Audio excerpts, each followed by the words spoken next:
का? दाखवूयात हा आपण.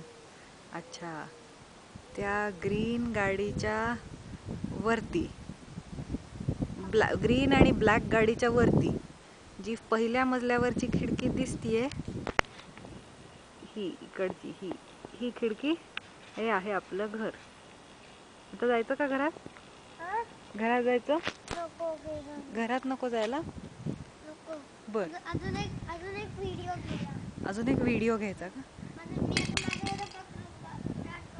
हां, व्हिडिओ घे. घेतीये मी व्हिडिओ घेतीये. आता तू बोलला तुला आजी आजोबांना काही सांगायचंय का? नाही. नाही सांगायचं का? आता मी उचलतो. हा, हां. आता तू म्हणून तुझ्या हातात काय आहे? म्हणून तुझ्या हातात काय आहे? मासा. हो का? आता मी तो लावतोय. बर, थांब, आता आपण बाकीचं शूटिंग घरात जाऊन करू.